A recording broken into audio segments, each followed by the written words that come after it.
Hello friends, जीवन की उड़ान चैनल में आप सभी का स्वागत है। अभिनंदन है, वंदन है। हम हरीश दुबे आपका स्वागत करते हैं। गीता के बहुत ही लोकप्रिय प्रमुख श्लोक पे चर्चा करना समीचीन समझते हैं। वासांश जीर्णानि यथा विहाय नवानि गृह्णाति नरोपराणि तथा शरीराणि विहाय जीर्णा नन्यानि संन्याति नवानि देहि।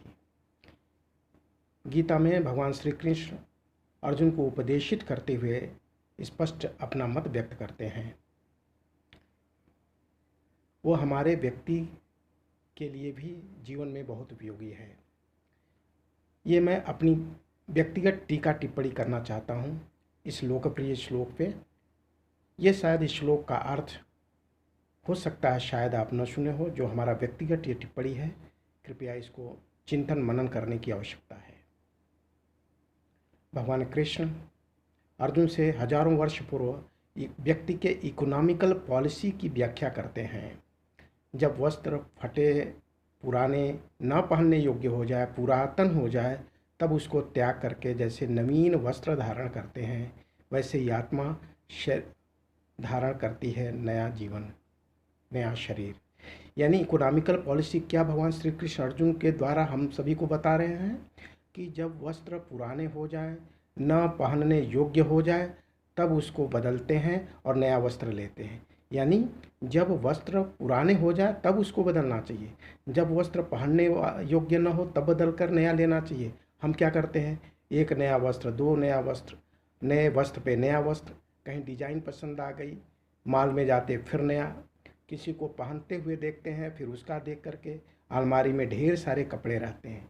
इसी तरह से बाइक अभी अयोग्य नहीं हुई, बाइक चलने योग्य है तो एक बाइक, फिर उसको दूसरी बाइक, ऐसे ही कार कुछ दिन चल करके फिर दूसरी कार, तीसरी कार।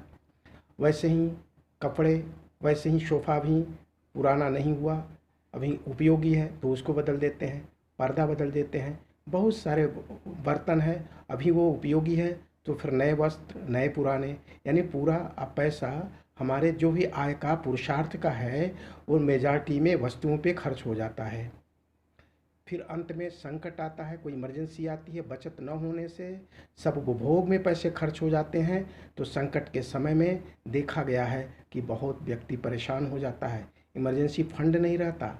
मात्र इसलिए कि इस श्लोक का जो इकोनॉमिकल पॉलिसी भगवान कृष्ण ने अर्जुन के द्वारा बताए हैं कि जब वस्त्र पुराने हो जाए, वस्तुएं पुरानी हो जाए, तब उनको बदलना चाहिए, तब नया लेना चाहिए। ये गीता में भगवान कृष्ण कह रहे हैं, ये हम नहीं कह रहे हैं। यानी उसको एक नए तरीके से हमने व्याख्यायित करने का कोशिश किया है, मात्र पुनः स्मरण करा रहे हैं। तो हमारा ढेर सारा पैसा बचेगा, ढेर सारे पुरुषार्थ से। ये पैसा पुरुषार्थ पसीने से आता है, तो फिर हम उन पैसों को बचाएंगे, फिर अपने फ्यूचर को मजबूत करेंगे। और दूसरा क्या होगा, उन पैसे का आप चैरिटी कर सकते हैं अपने बच्चों के लिए, परिवार में, समाज में कोई ज़रूरतमंद है उन पैसों को दे सकते हैं। शत हस्ते समाहार सहस्त्र हस्ते विग्रह, सैकड़ों हाथों से कमाना और हजारों हाथों में बांट देना। यानी हमारी भूमिका एक ट्रस्टी की तरफ होनी चाहिए। हम उसके मालिक नहीं हैं, मात्र उपभोग करने वाले नहीं। ठीक है, ईश्वर ने एक अवसर दिया है, लेकिन उस पैसे का उपयोग ज़रूरतमंद अपने दायित्वों को पूरा करने में लगाना चाहिए और लोगों में, ज़रूरतमंद लोगों को में बांटना चाहिए। जैसे वायु बांटती है, सूर्य रोशनी बांटता है, धरा अन्न देती है, जल, झरने, नदियाँ जल बांटते हैं, वैसे ही हमको भी इन धन को लोगों के ज़रूरतमंद दायित्वों में पूरा करने में लगाना चाहिए।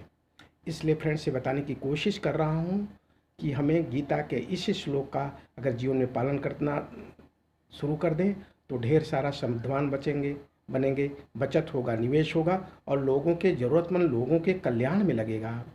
तो है ना गजब की ये पॉलिसी कि पुराने वस्त्र हो जाए तब नए वस्त्र खरीदना चाहिए। ओके फ्रेंड्स, आप इसको शेयर करिए।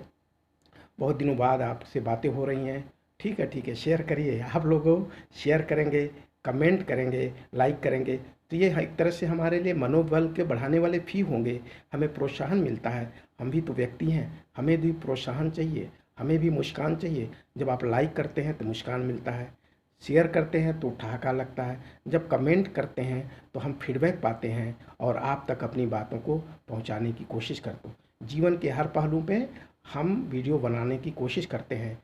आपके जीवन के किसी भी पहलू पे वीडियो चाहिए, कृपया कमेंट में लिखिए। Okay, thank you friends.